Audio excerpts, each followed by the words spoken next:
Nosotros empezamos la semana pasada con un tema que era el tema de las crónicas, para aquellos que no estuvieron por la tormenta, y hace un breve resumen. Nosotros llegamos con mi señora en Vida Nueva en el año 2000. Yo tenía un pequeño negocio de remeras, hacía remeras, cuadros, relojes, todo eso, y me dijeron que podría encontrar muy buenos clientes en una pequeña iglesia que había ahí en Iturbe. Entonces fui a poner mi mesa de venta, fui a vender remeras a Vida Nueva. Años después me enteré que uno de mis principales críticos fue el pastor Aníbal, que decía: ¿qué hace este mercader acá? Y así yo llegué a Vida Nueva por una cuestión, una visita formal, pero después hubo un lazo y me quedé. Unos meses después, en agosto del 2000, se hizo un retiro en Tobatí con el pastor Pecos, el pastor Benito y Antonio Montiel. Y yo ahí me comprometí con el Señor un 12 de agosto del 2000, firmé un pacto donde yo iba a tratar de cumplir con un estándar bastante más alto de lo que hasta ese momento, por lo menos en mi caso, había vivido. Este año, 12 años después de ese 12 de agosto del 2000, me encontraba en Israel terminando un ciclo en mi vida. Estaba estudiando por una invitación del gobierno de Israel, y cuando vi que se cumplía un ciclo de 12 años, de un 12 de agosto del 2000 a un 12 de agosto del 2012, es como que el Señor me llevó al libro de crónicas de la Biblia y me empezó a hablar mucho sobre las crónicas y de la relevancia que tienen las crónicas en la vida de las personas, en nuestra vida y aún en la vida de las personas que vienen detrás nuestro.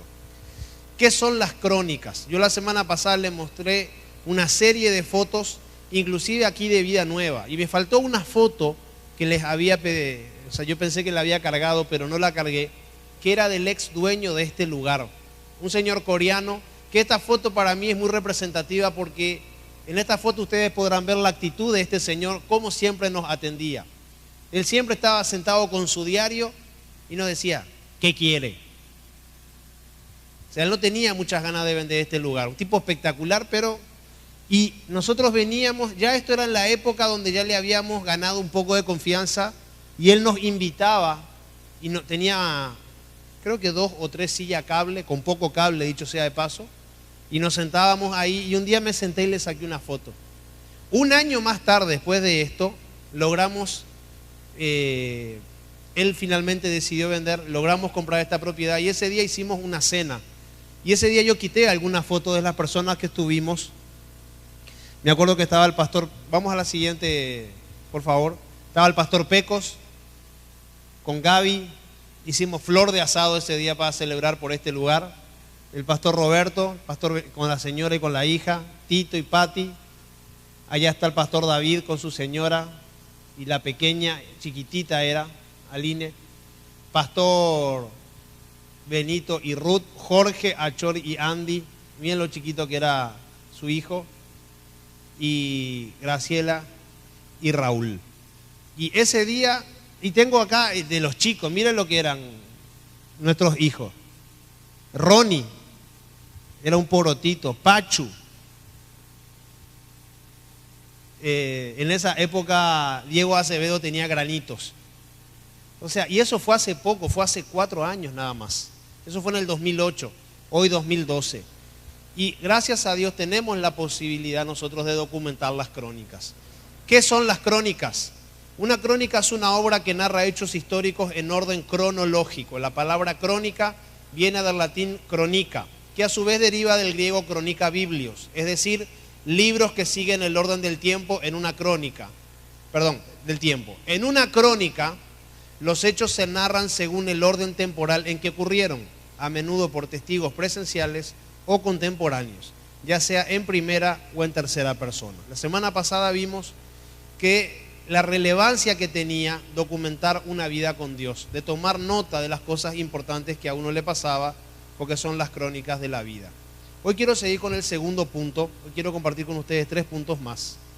Y cuando estaba anotando esto le pregunté un poco al Señor: ¿y de quién es? ¿De quién depende tener una buena crónica en la vida? ¿De quién depende que cuando yo llegue al final de mis días alguien escriba, o que yo mire para atrás y me dé cuenta que realmente fue bueno?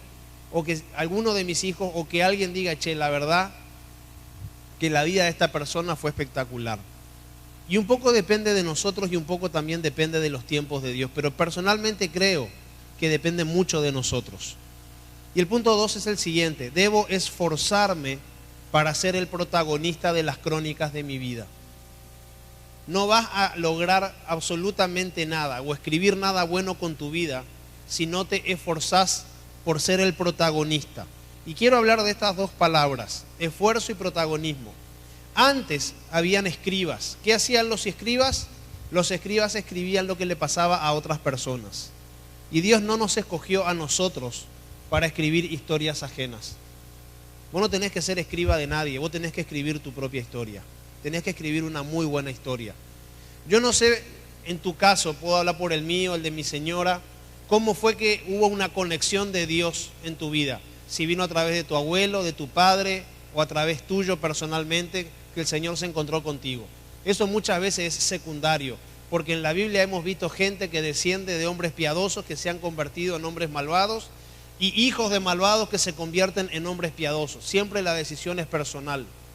Lo que sí sé y lo que he descubierto en todos estos años es que Dios te quiere de protagonista. Y cuando anoté esto, el Señor me hizo profundizar en esta palabra. Dios quiere que seas el protagonista de tu vida, que seas el actor principal, no un actor de reparto. Conocen ustedes, ¿verdad? Cuando se entregan los Oscar todos los años, siempre le dan el mejor Oscar a los, y hay hay varias ternas, ¿verdad? Donde hay varios actores que se les dan al mejor actor, a la mejor actriz, etcétera. Y hay uno que es el actor de reparto. Yo creo que en los planes de Dios eventualmente vos te podrías ganar ese Oscar, pero Dios no quiere que vos seas un actor de reparto. Dios te quiere de actor principal, te quiere en el rol protagónico. Ahora, protagonista, esta palabra me hizo pensar. Ahora, el protagonista depende de un plan. No existe ningún protagonista que no tenga un buen libreto. Nosotros los actores que vemos en la televisión, que son muy buenos y que hacen grandes papeles, es porque tienen un gran guión, porque tienen un buen papel, porque tienen un buen plan a seguir. Y ahí el Señor me llevó al libro de Proverbios 21 que dice: los planes bien pensados son pura ganancia, los planes apresurados, puro fracaso. El protagonista es a través de quien se mueve una película. ¿Qué pasa si muere el protagonista? Por lo general se acaba la película. O por lo menos estamos ahí, que no se muera, que no se muera. Va a resucitar, va a resucitar. El protagonista. Pregunta: ¿quién fue el protagonista de la historia hasta la venida de Cristo? ¿A través de quién movió Dios los tiempos para que las cosas sucedieran? A través del pueblo de Israel. El pueblo de Israel fue el protagonista de la historia. Alrededor de ese pueblo, y por una cuestión de tiempo, prometo que en otro mensaje voy a traer cómo los imperios a lo largo de la historia se movieron alrededor de Israel. Durante miles de años, siempre.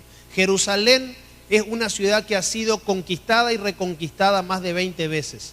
Destruida en 17 oportunidades totalmente y vuelta a reconstruir 18 veces.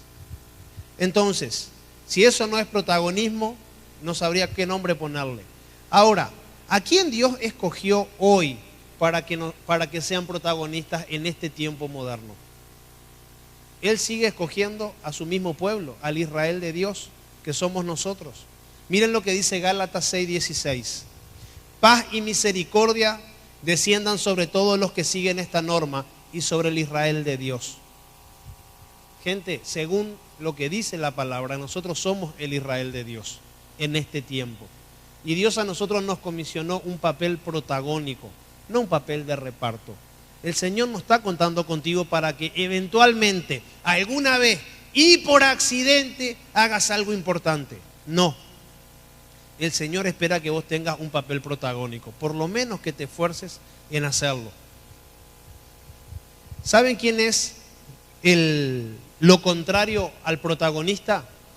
El antagonista.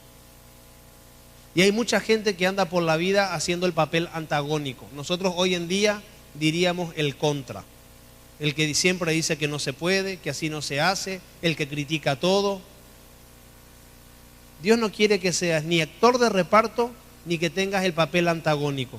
Dios te quiere de protagonista. Ahora, ¿dónde Dios te quiere de protagonista? Porque nosotros muchas veces confundimos protagonismo con fama. El protagonismo y la fama son dos cosas distintas.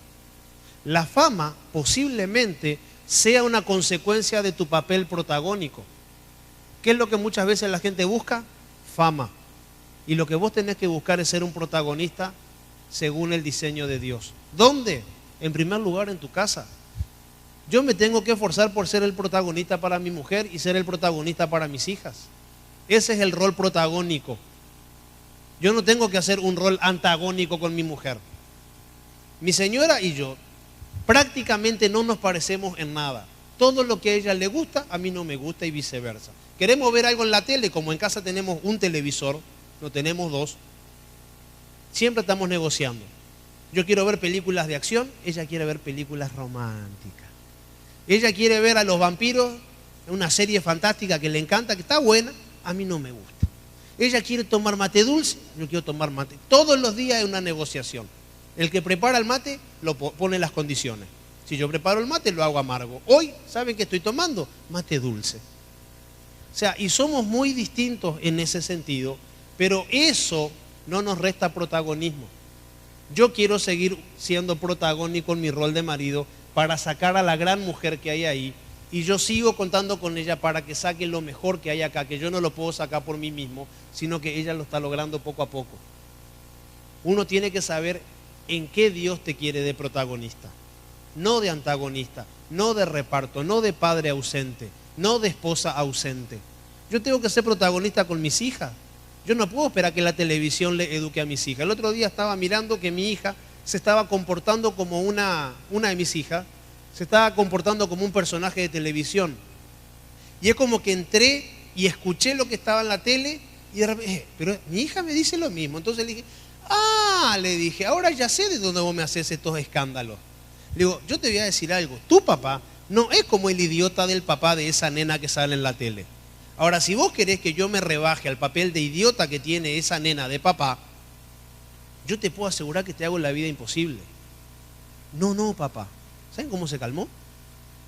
O sea, yo no tengo que buscar que alguien sea el protagonista por lo menos yo tengo que asumir el papel y con toda la responsabilidad y los errores que eso pueda incluir. Y después que vos te convertís en protagonista, donde Dios dice, en esa área principal que es tu casa, y en tu trabajo, y en tu barrio, y con tus parientes, es posible que Dios te otorgue protagonismo en alguna otra cosa en la vida. Es posible que Dios te entregue otra oportunidad para ser protagonista en el trabajo. Pero si vos hoy no sos protagonista en lo que estás haciendo, es muy difícil que te subas al siguiente escalón. Porque con Dios la vida se transita por escalones. Dios difícilmente vas a encontrar en la historia de la humanidad cuando Dios le dio una garrocha. La garrocha es esa vara gigante, larga, que mide como 4 metros para saltar un obstáculo. Dios siempre te va a poner una escalera. Lo primero que vio Jacob cuando el Señor lo tocó, ¿qué fue? Una escalera. La escalera representa muchísimas cosas en la Biblia. Una de ellas es proceso. Y uno tiene que aprender a respetar el proceso. Y vos con el Señor tenés que saber que vas a subir los escalones de a poco. Eso sí, nunca dejes de subir, pero subilos, uno a uno. Entonces, este tema del protagonismo está pura y exclusivamente en nuestra cancha. Ahora, para ser protagonista se requiere un gran esfuerzo. Y hay que entender que hay una gran diferencia entre una persona esforzada y una persona sufrida. Recuerden que estamos en el segundo punto. Debo esforzarme para ser el protagonista de las crónicas de mi vida. ¿Y por qué digo esto? De recordar dónde estamos. Porque no es lo mismo una persona sufrida que una persona esforzada. Son dos cosas muy distintas. A Dios no le interesa tu sufrimiento. A Dios lo que le interesa es tu esfuerzo. Miren lo que dice Dios acerca del esfuerzo. Josué 1:7. Solamente, atiendan lo que le dice el Señor, solamente esfuérzate y sé muy valiente para cuidar de hacer conforme a toda la ley que mi siervo Moisés te mandó. No te apartes de ella ni a derecha ni a izquierda, para que seas prosperado en todas las cosas que emprendieres. Otro verso, Primera de Crónica 28:10. Acá le están dando una palabra de ánimo al rey Salomón. Ten ahora presente que el Señor te ha escogido para que construyas un edificio que será su santuario. Por lo tanto, esfuérzate y hazla. Yo no sé en qué parte de la historia alguna persona entendió mal que tratar de vivir conectado con Dios va a ser una vida cómoda. No, podés tener grandes niveles de paz y tranquilidad espiritual, pero Dios siempre te va a pedir que te esfuerces, que te esfuerces. Vamos a ver enseguida lo que es el esfuerzo. Miren lo que dice Esdras 10:4, cómo Dios en esta palabra, y es inspiradora, Él reparte responsabilidad. Levántate, porque a ti te toca este asunto, y nosotros seremos contigo. Esfuérzate y ponlo por obra. Tenían que reconstruir la muralla de Jerusalén. Y el Señor te dice, a ti te toca este asunto. Este asunto es tuyo. Esforzate. No digas que no tenés fuerza. Esforzate. Dios no quiere tu sufrimiento. Dios quiere, mejor dicho, Dios requiere tu mejor esfuerzo. En estos días leí algo espectacular de un escritor que no recuerdo el nombre, si no se los decía. Dice lo siguiente: el dolor es inevitable, pero el sufrimiento es opcional. Crecer en el Señor, en algún momento hay cosas que te van a doler. Te va a doler. Pero el dolor que eso te produce en ese momento, en lo que se convierte, depende de ti. ¿Te va a doler? Te va a doler. Ahora, ¿cuánto vos vas a sufrir por ese dolor? Es lo que hace la diferencia. ¿Te dejó tu novio? Hay mujeres que le dejan al novio y sufren un año. Y el tipo hizo su real vida y ni le interesa. Te dolió que te engañara, te dolió que te dejara. Y Dios sabe que eso duele. Y tenés que guardar luto por esa relación que terminó. ¿Pero cuánto? ¿15 días? ¿Un mes? ¿O hasta cuándo vas a seguir sufriendo? El dolor es inevitable. Va a venir a tu vida y hay cosas que te van a doler. Pero el tiempo que vos decidas sufrir es lo que hace la diferencia. Dios lo que quiere es que vos gobiernes el sufrimiento. Dios no te quiere de sufrida, de sufrido. Así como Garfield, sufro. Nosotros no estamos para ese papel. ¿Te dolió? Da vuelta a la página y seguí para adelante. Porque el sufrimiento es opcional. Dios requiere tu mejor esfuerzo. Yo en estos 12 años me he dado cuenta que para mantenerse firme, tratar de mantener una vida equilibrada, tratar de hacer bien las cosas, se requiere un gran esfuerzo. La gente que hace por lo menos más de 10 años que está en este lugar se ha ganado absolutamente todo mi respeto, porque se requiere un gran esfuerzo para mantenerse firme. Por ejemplo, a mí no me cuesta mucho trabajo tratarle bien a mi señora. Yo me levanto, no por nada, pero acá está mi señora de testigo. Esto no lo dije a la mañana, lo voy a decir a la noche. De repente estamos acostados, 2 de la mañana, porque somos medio noctámbulos. Estamos acostados, 2 de la mañana, y me dice mi señora, ¿me trajiste algo? Ese "me trajiste algo", en el código binario que tiene mi esposa, significa: si no tenés un chocolate a 3 metros a tu alrededor, vestite, cruzá enfrente, comprame un chocolate y volvé. Eso es lo que significa en nuestro lenguaje. ¿Me equivoco? No, entonces me tengo que vestir, tengo que ir enfrente, comprar un chocolate y traérselo. Yo lo hago porque la amo y porque me encanta verla sonreír. Sí, una de las cosas que a mí me encanta es verla sonreír. Bueno, ahora eso a mí no me cuesta mucho, levantarme madrugada, ir a enfrente, traerle un chocolate. Lo hago con mucho gusto. ¿Saben lo que de mí requiere un gran esfuerzo hacer feliz a esa mujer? Serle fiel. Porque a mí me gustan las mujeres, como a la mayoría de los hombres. Si tu marido te dice, vos me gustás, solo me gustás vos, mi amor, te está mintiendo. Posiblemente. Y lo dice para no lastimarte, porque capaz que de tu lado hay cierta inmadurez. Entonces, para no enojarte y mantener la paz, yo solo tengo ojos para ti, mi amor. Bola. Nosotros los hombres nos gustan casi todas las mujeres. Esa es la realidad, está comprobado. Entonces yo necesito y requiero hacer un gran esfuerzo para mantenerme fiel a esta mujer. ¿Por qué? Porque esa es una de las áreas en las que yo me tengo que cuidar. Encima luego soy churro. Ustedes no saben las cosas que me pasan por ahí. El alter ego del tipo salió ahora. O sea, y eso para mí requiere un gran esfuerzo, serle fiel a esta mujer. En mi caso es eso. En el caso de otras personas será otra cosa. Hay gente que tiene problemas para trabajar.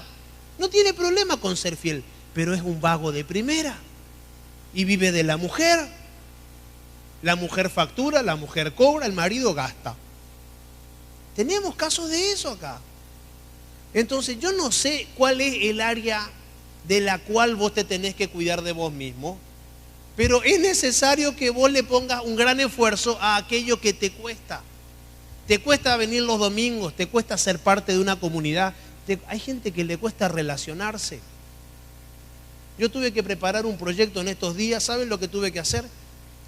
Yo saqué los tarjeteros que tengo tarjetas guardadas de gente. A mí me encanta la gente, me encanta hablar con la gente. Mi señora, cuanto con menos gente hablamos, mejor. A mí, yo llego a un lugar, quiero saludar a todo el mundo. Mi señora, en el rincón, mi amor, allá. Somos distintos, pero ella me acompaña, saluda a todo el mundo y después me da mi espacio para que yo haga mi trabajo. Empecé a contar cuántas tarjetas tenía. Tengo 1500 tarjetas. Fuera de las 600 tarjetas de gente que tuve que tirar, archivé porque ya no trabajan más en ese lugar. Porque mi trabajo es conocer gente. Lo único que yo hago es las selecciono, las ordeno, las tengo ahí y tengo guardado. En mi teléfono tengo 1300 teléfonos guardados. Hace años que vengo guardando los teléfonos de la gente. Para mí es importantísimo eso. Eso es fundamental. A mí no me cuesta ningún esfuerzo relacionarme con una persona. A mí no me cuesta venir acá y relacionarme. Hay gente que viene acá y le cuesta relacionarse. Entonces se requiere un gran esfuerzo de tu parte para que vos seas parte de una familia. Y si a vos te cuesta relacionarte con la gente, es ahí donde vos tenés que hacer el esfuerzo. Ahora, ¿qué significa esfuerzo? Esto es espectacular. La palabra esfuerzo viene de fuerza, que a su vez viene del latín fortis. En el caso de esfuerzo, la preposición es deriva del prefijo ex, hacia afuera, con la idea de sacar fuerzas. En otras palabras, es fuerza en movimiento, de adentro hacia afuera. El esfuerzo nunca te va a agarrar de afuera para adentro. Son contadas las veces que en la Biblia el Señor le dio fuerzas a una persona. Y serán contadas en la vida las veces que vos le vas a decir, Señor, necesito nuevas fuerzas. Y contá con eso porque el Señor te la va a dar. ¿Sí? Pero el Señor no te puede dar fuerza toda la vida. El Señor te dio la vida. Y vos de la misma vida que está fluyendo en ti, tenés que sacar la fuerza para hacer las cosas. Te tenés que esforzar. Está dentro tuyo. Pero lo que pasa que muchas veces requiere que te incomode. Y a veces la incomodidad molesta. Para escribir una crónica en tu vida y en la mía, digna de ser recordada, se necesita una estrategia que te permita ser el protagonista, además de un gran esfuerzo. Entonces, repasemos. Número 1, debo entender la relevancia que tiene documentar una vida con Dios porque son las crónicas de mi vida. 2, debo esforzarme para ser el protagonista de las crónicas de mi vida. Y acá vamos al punto 3. ¿Cómo debo leer los acontecimientos que pasan en mi vida? Porque vos las cosas que pasan a tu alrededor las podés ver con tus anteojitos o las podés ver desde la perspectiva de Dios. Y acá entra el tercer punto. Debo aprender a leer los tiempos de Dios desde la perspectiva de Dios. O debo aprender a leer los tiempos desde la perspectiva de Dios. Si tengo historia con Dios, debo aprender a leer esto. Miren lo que dice Primera de Crónicas 12:32. Los hijos de Isaacar. Y miren lo que dice. De Isaacar, 200 jefes y todos sus parientes bajo sus órdenes. Y miren este grupo de personas. Eran hombres expertos en el conocimiento de los tiempos, que sabían lo que Israel tenía que hacer. O sea, esta es gente que se adiestró, se entrenó para leer los tiempos de Dios a su alrededor. Hay muchas veces que la gente no aprende y no desarrolla la capacidad que yo creo que está al alcance de todos, que vos puedas leer qué tiempo de Dios está a tu alrededor. O sea, en qué ciclo Dios te metió en esta época. Eso es fundamental, porque si vos lo ves desde tu perspectiva, es muy posible que veas una parte de la película. Recuerden que en estrategia militar, siempre las estrategias se hacen cuando tienen toda la información, y por lo general con información satelital, que ven todo el panorama y dicen, bueno, este es el mejor lugar. Antes la estrategia la daba el Señor para la guerra, porque veía todo. Hoy en día tenemos satélite, entonces desde arriba se ve todo. A veces uno en el medio del problema ve una parte de la situación, no está viendo todo el panorama, no está viendo lo que Dios va a hacer después. Entonces no aprendemos a leer en nuestra crónica de vida lo que Dios está haciendo. Miren lo que decía Eclesiastés. Nosotros tenemos por lo general a veces, cuando vienen tiempos difíciles, un tiempo de escasez o un tiempo de ajuste, es como que entramos a tener un romanticismo con alguna buena etapa en nuestra vida, ¿sí? Y de repente decimos, ¿te acordás de esa época? Era feliz y no lo sabía. He visto una calcomanía, capaz que alguno de ustedes la ha visto, ¿sí? Un país en serio, era feliz y no lo sabía. 1954, 1989. Hay mucha gente, inclusive eso lo considera una ofensa, porque perdió algún familiar querido en ese periodo de tiempo. O sea, este año fallecieron 12 personas que yo le conocía al hijo o al fallecido. Y 12 velorios en un año es bastante, ¿no? Pero lo que siempre tomo nota es los diferentes puntos de vista que hay sobre el fallecido. Si vos sobre el fallecido te encontrás con un tipo altamente irónico, te va a decir, luego un bandido, y se tenía luego que morir porque andaba luego mal. Y de repente del otro lado escuchás a una mamá que dice, mi hijo era un santo. Él nunca le hizo mal a nadie. O sea, es como que cuando una persona ya no está o una situación ya no está, tenemos esa tendencia a idolatrar esa situación. Y miren lo que dice Eclesiastés sobre este tema, tratando de que aprendamos a leer el tiempo en el que estamos viviendo. Nunca digas por qué todo tiempo pasado fue mejor que este. Esa no es una pregunta que se hace en la gente inteligente. Nunca digas eso. Nunca, atrás de la boca, ¿sí? Te la coses como el matambre. Nunca digas eso. Porque si este tiempo te toca un tiempo de adversidad, te puedo asegurar que para adelante viene un tiempo excelente. Amén. Nosotros tenemos una palabra que ha venido en estos días y yo la creo con todo mi corazón. Se vienen tiempos excelentes. No importa que hoy no tengas un peso partido a la mitad, no importa que estés atrasado con tus cuentas, no importa que en la heladera no haya todo lo que tiene que haber, no importa que no te imagines por dónde puede venir, pero comenzá a creer que vienen tiempos excelentes. Van a venir tiempos excelentes, están llegando tiempos excelentes. Por eso que acá, en esto de leer los tiempos, el Señor te dice, hey, nunca digas esto, nunca digas que el tiempo pasado fue mejor, porque ¿saben lo que hacen las personas cuando dicen esto? Bajan el estándar de vida. Entonces todo tu futuro, todo el futuro tiempo que pueda venir, nunca va a ser tan bueno como lo que vos creíste alguna vez que fue ese tiempo.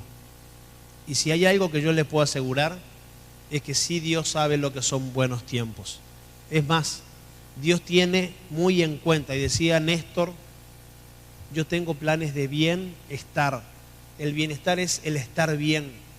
Yo quiero que estés bien, te dice el Señor, que estés bien en todo sentido. Y ese estar bien es una escalerita, es un proceso, va a llevar tiempo, pero que se viene, hay que creerlo. Miren lo que decía el mismo rey Salomón sobre leer los tiempos. Todo tiene su momento oportuno, hay un tiempo para todo lo que se hace bajo el sol. Miren qué interesante como para aprender a leer el tiempo. Un tiempo para nacer y un tiempo para morir. Un tiempo para plantar y un tiempo para cosechar. Hay momentos en tu vida, recuerden que esto está escrito en idioma agropecuario, porque en aquel tiempo la actividad principal era agropecuaria. Hoy en día nosotros no vivimos tan metidos en esto, somos gente de ciudad. Traten de llevar esto a la realidad de todos los días. O sea, lo que uno siembra cosecha. Si bien el término es agropecuario, es lo que uno hace para que después le vuelva a recibir. Hay un tiempo para plantar y un tiempo para cosechar, un tiempo para matar y un tiempo para sanar. ¿Matar a quién? Matar ese alter ego que está dentro tuyo que te frega la vida. ¿Se acuerdan lo que nos enseñó el pastor Peco? El juguito de ego. El que se ofende, el que se molesta, el que se enoja, el que no está de acuerdo. Eso es lo que hay que tratar de matar. La maldad que está acá adentro. Un tiempo para destruir y un tiempo para construir. Un tiempo para llorar y un tiempo para reír. Un tiempo para estar de luto y un tiempo para saltar de gusto. Saltar de alegría, dice otra versión. Un tiempo para esparcir piedras y un tiempo para recogerlas. Van a haber tiempos que vos ni vas a preguntar el precio, ni vas a decir cuánto es. Mándame la cuenta nomás. Y hay otras veces que vas a contar las monedas antes de ir a comprar algo. No sé si les ha pasado. ¿Algún extraterrestre acá? ¿Te pasa? ¿Y cuánto va a salir? ¿No podemos comprar otro día? Y mi señora en eso es una genia, porque a veces ni se preocupa por cuánto hay o no hay. Va y hace. Dice, tranquilo que no va a faltar. Es ella a veces la que me da ánimo, porque como yo soy el administrador, y a veces los administradores tenemos que calcular más de la cuenta, pero va a haber momentos en que vos vas a repartir piedras, hay momentos que las vas a tener que juntar.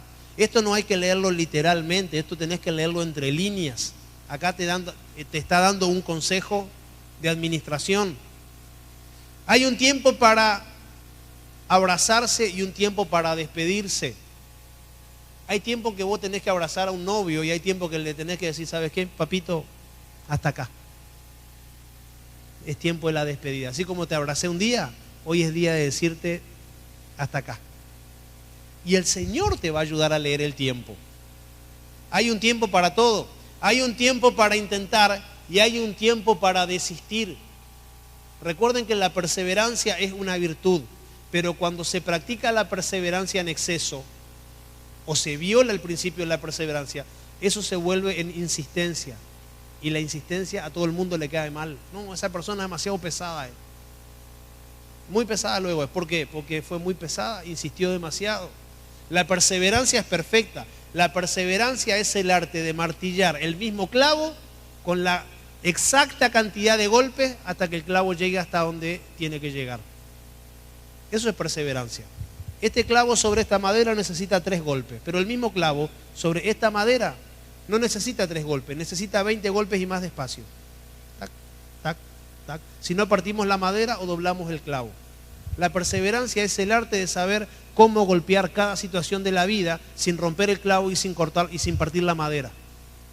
Entonces hay tiempo que vos tenés que perseverar y hay tiempo que tenés que decir no voy a martillar más porque esto se va a romper o el clavo se va a doblar. Hay un tiempo para guardar y hay un tiempo para desechar. Yo vengo de una cultura, en Uruguay todo se guarda. En mi país se guarda todo, se le dice cachivache. Mi abuelo tiene guardado en el patio de su casa, hasta hace poco tenía guardado 4 autos abandonados, o sea, 4 autos que tuvo que nunca vendió.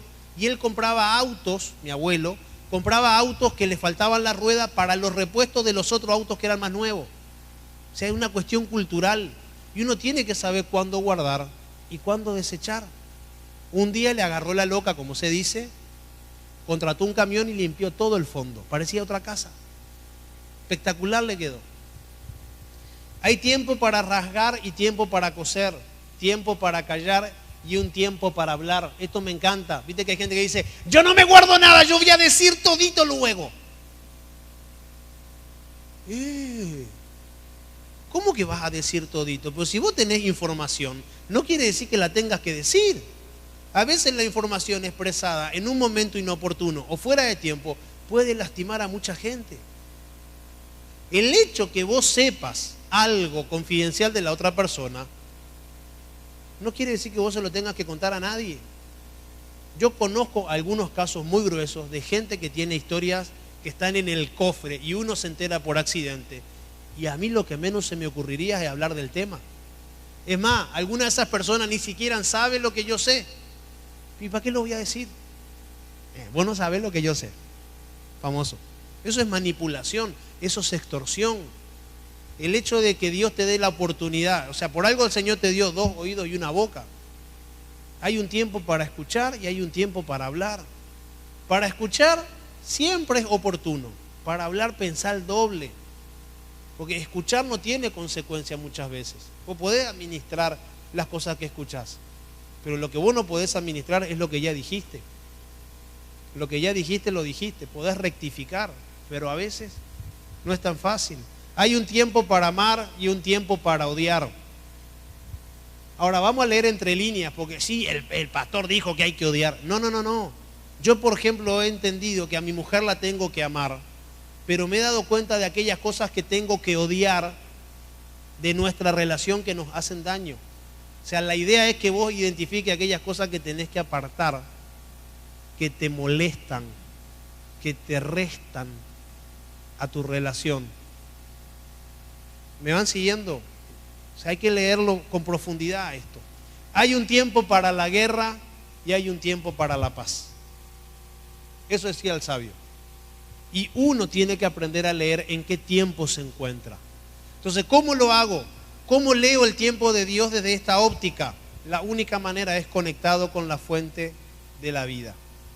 La otra vez estábamos hablando con el pastor Tito, una persona súper problemática, y me dice, ¿sabes qué? Me dice, yo le pedí al Señor que me preste sus anteojos por un ratito. Y me puse, y el pastor Tito me dijo, y me puse los lentes del Señor, y en vez de ver a esta persona tan problemática, vi a un niño de 8 años sin amor. Y dije, qué espectacular punto de vista. Pues muchas veces nosotros con nuestros lentes somos cortos de vista. Y el Señor no tiene problemas de vista. Cuando uno no ve bien, va al oculista para ver mejor. Yo necesito lentes, por eso uso lentes para verlos mejor. Imagínense que le pidamos nosotros al Señor un ratito prestado sus lentes para ver nuestra situación. Miren lo que dice Juan 15:1. Yo soy la vid verdadera y mi Padre es el que la cultiva. Si una de mis ramas, nosotros somos las ramas, si una de mis ramas no da uvas, la corta. Pero si da uvas, la poda y la limpia para que dé más. No es lo mismo que Dios te pode a que Dios te corte. Yo he visto gente que ha sido cortada de este círculo de conexión con el Señor. Es como que el Señor los hizo desaparecer. Porque recuerden que no todos los que vienen acá son blancas ovejitas. Acá han estado sentados cada individuo.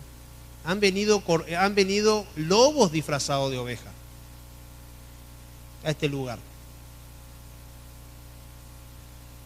Y hay mucha gente que así como vino, el Señor la cortó.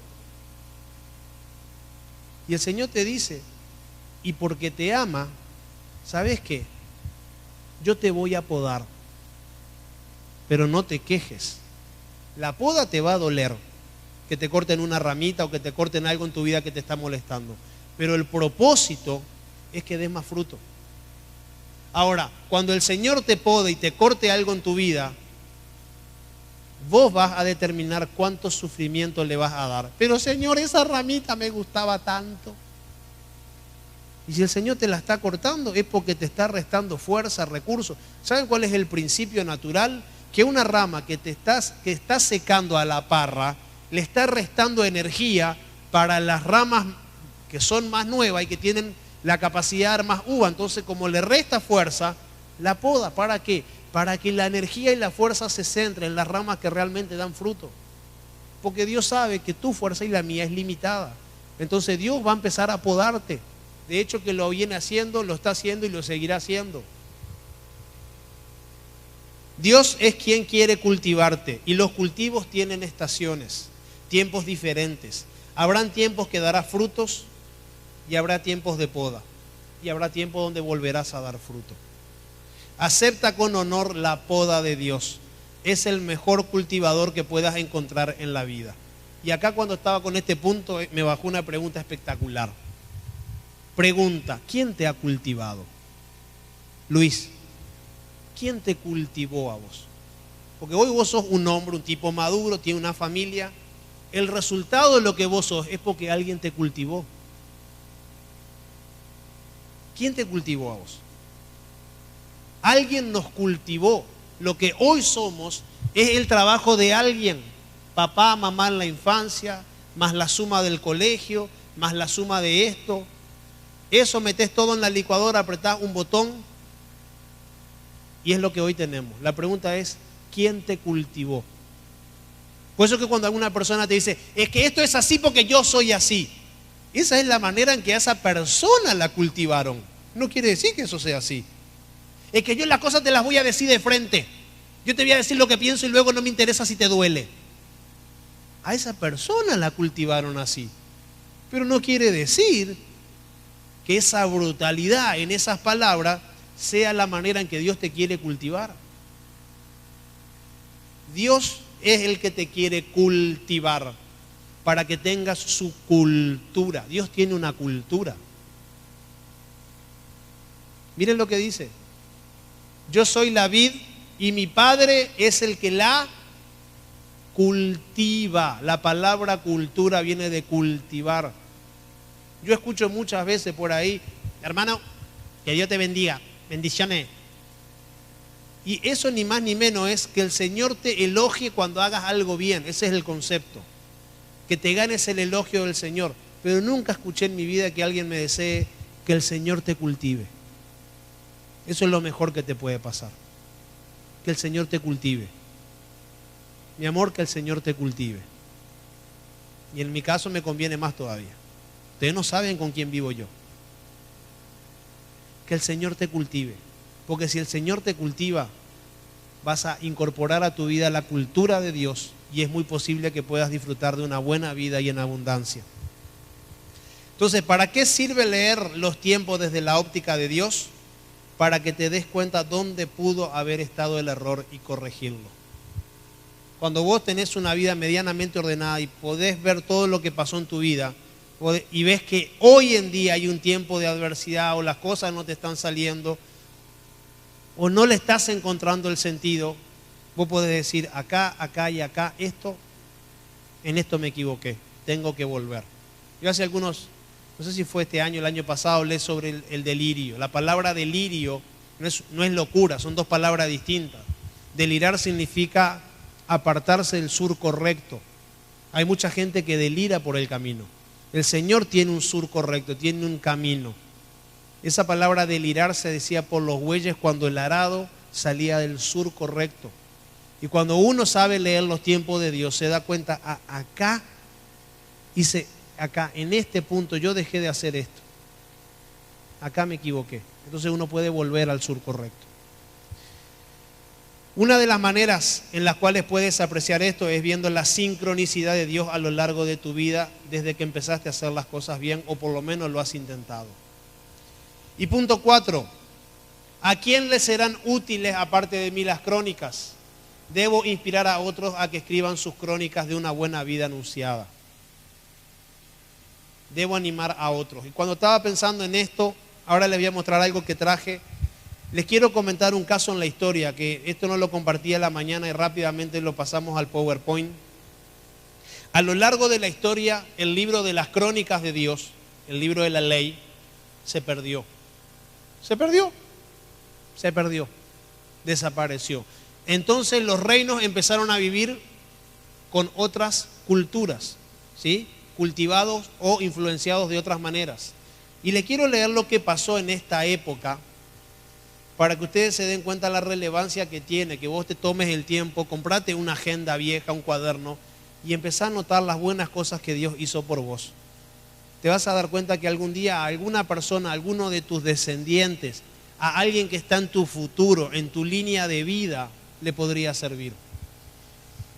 Miren lo que pasó, verso 8. Entonces dijo el sumo sacerdote Hilcías a Safán escriba. Miren lo que pasa. He hallado el libro de la ley en la casa de Jehová. Hilcías dio el libro a Safán y lo leyó. Asimismo Safán, escriba, declaró al rey. Acá tenés un tipo que escribía historias ajenas, diciendo: Hilcías el sacerdote me ha dado un libro, y lo leyó Safán delante del rey. Verso 11. Y cuando el rey hubo oído las palabras del libro de la ley, rasgó sus vestiduras en señal de arrepentimiento y vergüenza. Verso 13. Atendé al rey preocupado, manda a consultar sobre el asunto.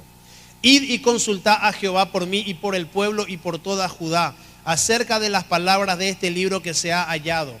Porque grande es la ira de Jehová que se ha encendido contra nosotros, por cuanto nuestros padres no escucharon las palabras de este libro, por hacer conforme a todo lo que nos fue escrito. Claro, el tipo empezó a leer el libro y se dio cuenta que la calamidad que estaban viviendo era porque no le dieron bolilla al Señor y estaba ahí escrito. Miren la respuesta de Dios, verso 18. Mas al rey de Judá que os ha enviado para que consultaseis a Jehová, diréis así. Así dice Jehová, el Dios de Israel. Por cuanto oíste las palabras del libro, y tu corazón se enterneció, y te humillaste delante de Jehová, cuando oíste lo que yo he pronunciado contra este lugar y contra sus moradores, que vendrían a ser asolados y malditos, y rasgaste tus vestiduras y lloraste en mi presencia, yo también te he oído, dice el Señor. Por tanto, he aquí, yo te recogeré con tus padres, y tú serás recogido a tu sepulcro en paz, y no verán tus ojos todo el mal que yo traigo sobre este lugar. Esto es un hecho histórico y sucedió en la época de los reyes de Israel y de Judá. Se había perdido el manual, se había perdido el libro de la cultura de Dios, y lo encuentran en el templo, en un sucucho abandonado, porque el templo se había convertido en una casa de idolatría, que habían dioses de todas partes del mundo menos el original. Y aparece el libro en plena época de crisis, y el rey se pone las pilas, consulta al Señor, y el Señor, gracias a que encontraron las crónicas del pueblo de Israel, da vuelta a la historia. Y miren lo que pasó. 4 cosas. Conclusión de este hecho: se leyó el libro en público frente a todo el pueblo. Estaban todos, dice la historia. Les traje un resumen para que ustedes, para ir más rápido. Dice que estaban los niños de 5 años hasta el más viejo. El rey y el pueblo se comprometieron e hicieron un pacto delante del Señor ese día. Purificaron la ciudad del paganismo.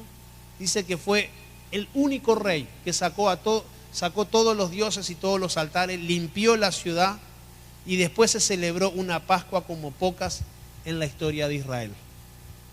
¿Todo por qué? Porque se encontró un libro, las crónicas de la cultura de Dios que se habían perdido. Entonces, cuando uno se toma la molestia de empezar a documentar el amor que Dios te ha tenido a lo largo de tu vida, es posible que capaz que a mis hijas no les sirva, capaz que a mis nietos, y no lo sé.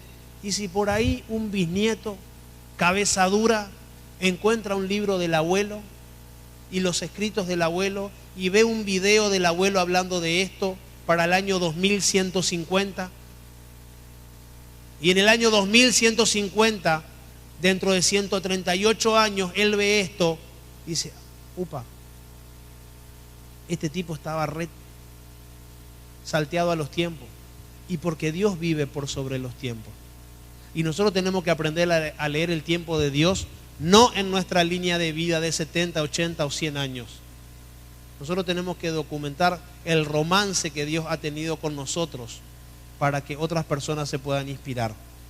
Yo le pedí permiso a mi hija para traer un librito. Este es el libro, le regalé este año un cuaderno. Luis, ¿me podrías ayudar? Yo le pedí permiso a mi hija para traer esto, porque después que el Señor me habló del tema de las crónicas, me dijo: che, ¿y a tu hija? ¿Me sostenés el micrófono? ¿Y a tu hija cómo le vas a documentar que tuvo una infancia espectacular? Entonces yo este año le compré un cuaderno de oferta, me salió creo que 10.000 guaraníes, porque muchas veces nos limitamos a veces por un cuaderno encima cuadriculado. Le erré.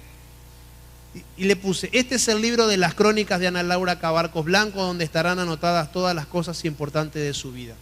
Dios es bueno. Con amor, papá. Para su princesita Ana Laura. Julio del 2012, hace poco. Entonces le dije: ¿sabes qué vamos a hacer? Vamos a sacar fotos con el celular y las vamos a mandar a la casa de fotografía que tenemos al lado de casa. Encima, no es porque sea tacaño, en una foto puse 2, entonces las recorto y tengo más fotos. 700 guaraníes cada una, precio especial. Entonces le digo: vamos a sacar fotos de las cosas que Dios está haciendo en tu vida y las vamos a pegar en un libro Así cuando vos tengas 30, 40 años puedas ver. Y acá puso cuando su papá volvió de viaje. Acá puso cuando le regalaron su perrita, un salchicha de pelo largo. Parece un experimento científico. Está acá. Después tuvo varicela. Y yo le dije, ¿por qué no le mandas una carta a tus compañeros del colegio para decirle que los extraña? Y le escribió una carta. Resultado, sus compañeritos le mandaron cartas, algunos con corazoncitos. Hay uno que le gusta, ya lo tengo fichado, no le voy a decir quién es. Pero hablamos de esas cosas en casa también. Miren todas las cartas que le mandaron, miren este corazoncito. Después cuando nació su prima francesa, que es mi sobrina. Hoy nació mi prima Océane. Océano significa Dios es bueno. Es un día muy importante. Tiene 8 años. Después mi señora contrató un equipo de fotógrafos como si fuéramos, como lo que somos, una familia real. Y nos fuimos a hacer una sesión de fotos. Espectacular estuvo.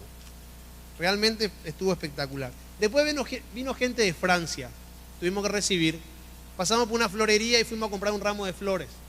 Me dice, papá, ¿le puedo entregar? Sí, cómo no. Y le saqué una foto y puse acá. Para que cuando sea grande y reciba gente, no se olvide que a la gente que viene de otro país se le recibe con honores. Acá está su papá y su mamá. Su papá, pocas veces de corbata, me sacó una foto. Teníamos un casamiento y nos tuvimos que ir. Su papá la llevó a comer empanada al Lido Bar. Las empanadas estaban riquísimas. Dice acá. Acá nos fuimos un día. Esto es uno de los pocos domingos que pedimos permiso en 12 años para faltar a Vía Nueva. Hacía un año que nos estaban invitando a pasar un domingo en San Bernardino. Sorpresa, la persona que nos invitó tenía una lancha. Fuimos a dar una vuelta en lancha. Acá está su foto. Menos mal que no tragó agua. Después fuimos a ver rocas de la luna. ¿Sí? Y se sacó ahí una foto con un traje espacial. La verdad que las rocas de la luna era una piedrita así adentro de no se veía mucho. Y acá hay fotos de diferentes actividades que ella ha hecho cuando fue con su mamá al cine y cosas por el estilo. Gracias. ¿Saben por qué les traje esto? Porque a mí me hubiera encantado tener un registro medianamente ordenado de las cosas buenas que Dios hizo conmigo desde que era chiquito. Pero en esa cultura donde yo me crié no se practicaba, entonces no me quejo por eso, pero sí redimiendo el tiempo, sé y soy consciente que este es un pequeño recordatorio de las cosas buenas que Dios hizo en la vida de mi hija, porque algún día capaz que su hijo, su nieto o su tataranieto ve esto y dice, che, a la pinta, había sido que Dios estuvo metido en mi familia desde hace mucho tiempo y yo no me di cuenta. Entonces nosotros tenemos que tomar nota. ¿Saben por qué? Porque nosotros tenemos amnesia colectiva. Tenemos la tendencia, cuando vienen los buenos tiempos, a olvidarnos de cómo estábamos. Yo me acuerdo que en ese 2008, en ese periodo del 2008, me acuerdo que con mi señora estábamos en una transición económica. Es más, en ese asado que hicimos para celebrar el evento de haber comprado este lugar, me acuerdo que creo que le pedí plata al pastor Tito que me pague el asado. Y yo no me acuerdo de esos tiempos que estábamos reajustados. No me olvido. Y hoy que el Señor nos ha regalado un tiempo espectacular en el sentido de que nos damos cuenta que si uno se esfuerza y hace bien las cosas, las oportunidades se van dando y uno va creciendo. El Señor te dice, che, no te olvides cuando no tenías zapatos. Yo le conté a ustedes la semana pasada. Andaba con el zapato agujereado. Y un pastor que tiene una zapatería me dijo, vos no podés andar así. Los zapatos este año corren por mi cuenta. Entonces nunca te olvides de esos tiempos. Anotarlos. Porque cuando vengan tiempos buenos es posible que tu corazón se vuelva arrogante y se aparte del Señor. Uno puede escribir un montón de crónicas. Pero lo importante son las crónicas de aquello lo más importante que Dios te ha confiado. ¿Qué es lo más importante que Dios te confió? ¿Qué es el valor? ¿Qué es lo que más vale para vos? Si vos me preguntás a mí, ¿sos un tipo rico? Soy un tipo sumamente rico. Porque tenemos una familia y está llena de salud. El resto es parte del proceso.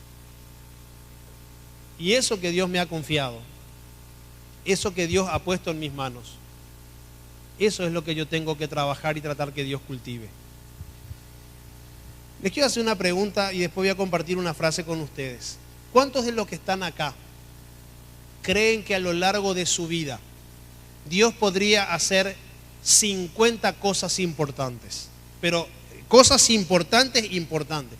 Así como que el día que te casaste, el día que nació un hijo, el día que tuviste una gran oportunidad de trabajo, el día de tu primer 0 kilómetros. Levanten la mano, ¿cuántos creen que Dios a lo largo de tu vida puede hacer 50 cosas importantes? ¿Sí o no?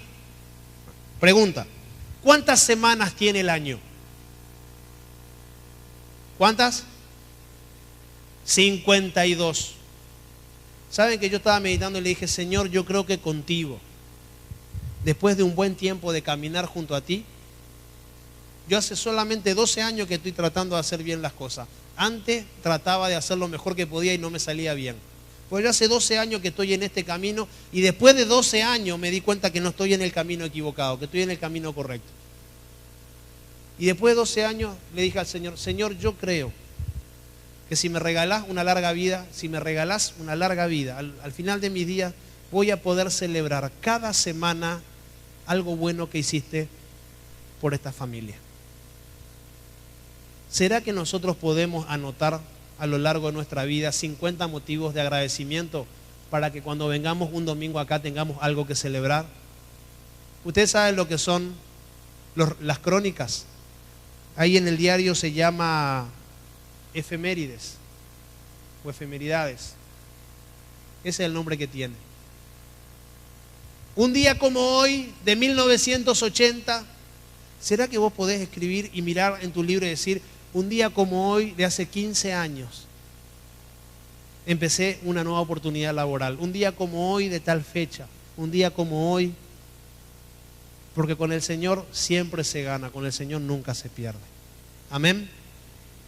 Para terminar, escribí algo que me hizo pensar mucho, ¿no? Que habla sobre tus crónicas y sobre nuestras crónicas y la vida. Uno con su vida escribe muchas cosas. Y escribí esto: lo que no te animes a escribir con tu vida te dejará con el amargo sabor que ofrece la mediocridad. Pero aún peor que eso es saber que Dios podría haber firmado al pie de tu vida lo que estuvo cerca de ser un gran bestseller. Tú en su mejor historia jamás contada. Sería una pena que el mundo se pierda tu mejor versión de vos mismo en tu mejor historia jamás contada. No tenía muchas ganas de vender este lugar, un tipo espectacular, pero... Y nosotros veníamos, ya esto era en la época donde ya le habíamos ganado un poco de confianza y él nos invitaba y tenía, creo que 2 o 3 sillas cable, con poco cable, dicho sea de paso, y nos sentábamos ahí y un día me senté y le saqué una foto. Un año más tarde, después de esto, logramos, él finalmente decidió vender, logramos comprar esta propiedad y ese día hicimos una cena. Y ese día yo quité algunas fotos de las personas que estuvimos. Me acuerdo que estaba el pastor, vamos a la siguiente, por favor. Estaba el pastor Pecos con Gaby, hicimos flor de asado ese día para celebrar por este lugar. El pastor Roberto, pastor con la señora y con la hija, Tito y Pati. Allá está el pastor David con su señora y la pequeña, chiquitita era, Aline. Pastor Benito y Ruth, Jorge, Achor y Andy, miren lo chiquito que era su hijo, y Graciela y Raúl. Y ese día, y tengo acá de los chicos, miren lo que eran nuestros hijos. Ronnie, era un porotito. Pachu. En esa época Diego Acevedo tenía granitos. O sea, y eso fue hace poco, fue hace 4 años nada más. Eso fue en el 2008, hoy 2012. Y gracias a Dios tenemos la posibilidad nosotros de documentar las crónicas. ¿Qué son las crónicas? Una crónica es una obra que narra hechos históricos en orden cronológico. La palabra crónica viene del latín cronica, que a su vez deriva del griego cronica biblios, es decir, libros que siguen el orden del tiempo en una crónica. Perdón, del tiempo. En una crónica, los hechos se narran según el orden temporal en que ocurrieron, a menudo por testigos presenciales o contemporáneos, ya sea en primera o en tercera persona. La semana pasada vimos que la relevancia que tenía documentar una vida con Dios, de tomar nota de las cosas importantes que a uno le pasaba, porque son las crónicas de la vida. Hoy quiero seguir con el segundo punto. Nosotros empezamos la semana pasada con un tema que era el tema de las crónicas, para aquellos que no estuvieron por la tormenta, y hace un breve resumen. Nosotros llegamos con mi señora en Vida Nueva en el año 2000. Yo tenía un pequeño negocio de remeras, hacía remeras, cuadros, relojes, todo eso, y me dijeron que podría encontrar muy buenos clientes en una pequeña iglesia que había ahí en Iturbe. Entonces fui a poner mi mesa de venta, fui a vender remeras a Vida Nueva. Años después me enteré que uno de mis principales críticos fue el pastor Aníbal, que decía: ¿qué hace este mercader acá? Y así yo llegué a Vida Nueva por una cuestión, una visita formal, pero después hubo un lazo y me quedé. Unos meses después, en agosto del 2000, se hizo un retiro en Tobatí con el pastor Pecos, el pastor Benito y Antonio Montiel. Y yo ahí me comprometí con el Señor un 12 de agosto del 2000, firmé un pacto donde yo iba a tratar de cumplir con un estándar bastante más alto de lo que hasta ese momento, por lo menos en mi caso, había vivido. Este año, 12 años después de ese 12 de agosto del 2000, me encontraba en Israel terminando un ciclo en mi vida. Estaba estudiando por una invitación del gobierno de Israel, y cuando vi que se cumplía un ciclo de 12 años, de un 12 de agosto del 2000 a un 12 de agosto del 2012, es como que el Señor me llevó al libro de crónicas de la Biblia y me empezó a hablar mucho sobre las crónicas y de la relevancia que tienen las crónicas en la vida de las personas, en nuestra vida y aún en la vida de las personas que vienen detrás nuestro. ¿Qué son las crónicas? Yo la semana pasada les mostré una serie de fotos, inclusive aquí de Vida Nueva, y me faltó una foto que les había pedido, o sea, yo pensé que la había cargado, pero no la cargué, que era del ex dueño de este lugar, un señor coreano, que esta foto para mí es muy representativa porque en esta foto ustedes podrán ver la actitud de este señor, cómo siempre nos atendía. Él siempre estaba sentado con su diario y nos decía: ¿qué quiere? O sea, gente, según lo que dice la palabra, nosotros somos el Israel de Dios en este tiempo. Y Dios a nosotros nos comisionó un papel protagónico, no un papel de reparto. El Señor no está contando contigo para que eventualmente, alguna vez y por accidente, hagas algo importante. No. El Señor espera que vos tengas un papel protagónico, por lo menos que te esfuerces en hacerlo. ¿Saben quién es lo contrario al protagonista? El antagonista.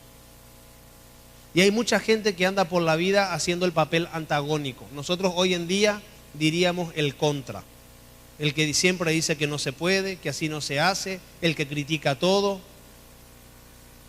Dios no quiere que seas ni actor de reparto, ni que tengas el papel antagónico. Dios te quiere de protagonista. Ahora, ¿dónde Dios te quiere de protagonista? Porque nosotros muchas veces confundimos protagonismo con fama. El protagonismo y la fama son dos cosas distintas. La fama posiblemente sea una consecuencia de tu papel protagónico. ¿Qué es lo que muchas veces la gente busca? Fama. Y lo que vos tenés que buscar es ser un protagonista según el diseño de Dios. ¿Dónde? En primer lugar, en tu casa.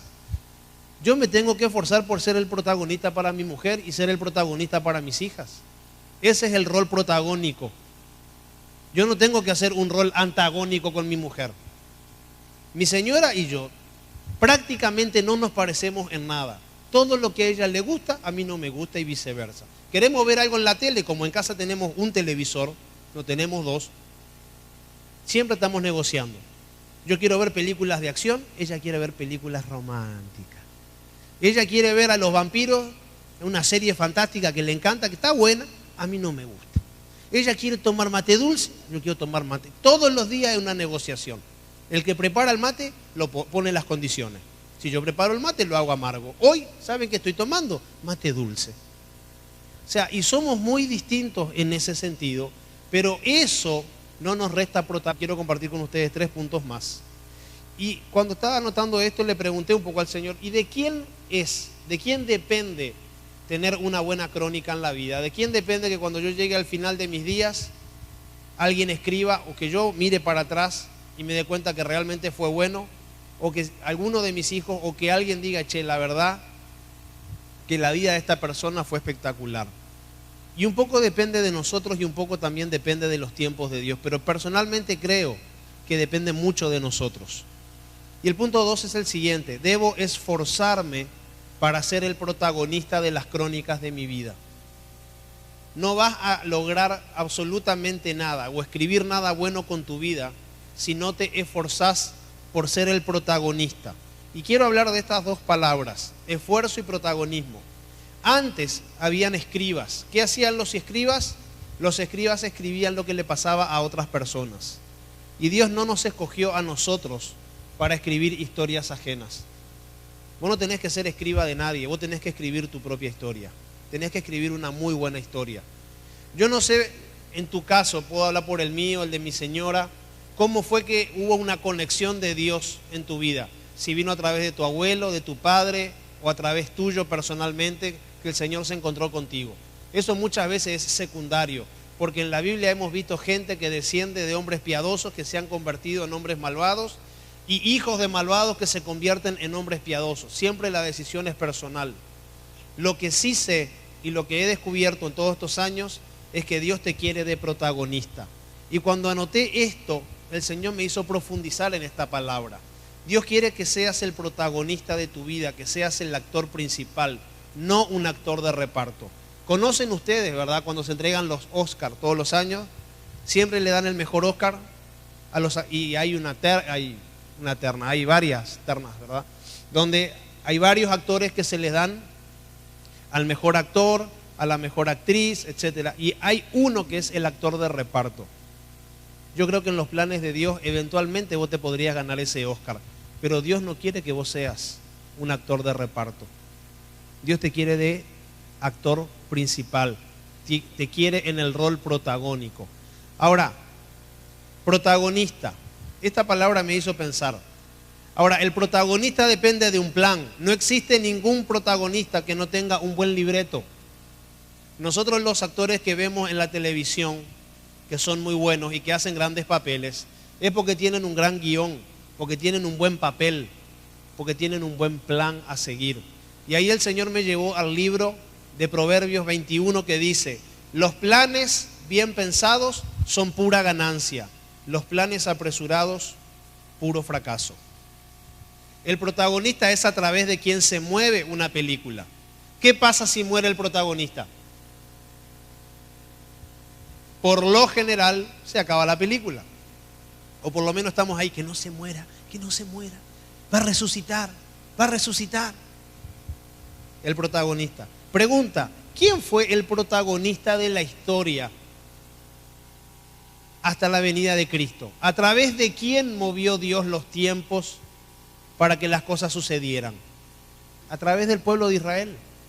El pueblo de Israel fue el protagonista de la historia. Alrededor de ese pueblo, y por una cuestión de tiempo, prometo que en otro mensaje voy a traer cómo los imperios a lo largo de la historia se movieron alrededor de Israel durante miles de años, siempre.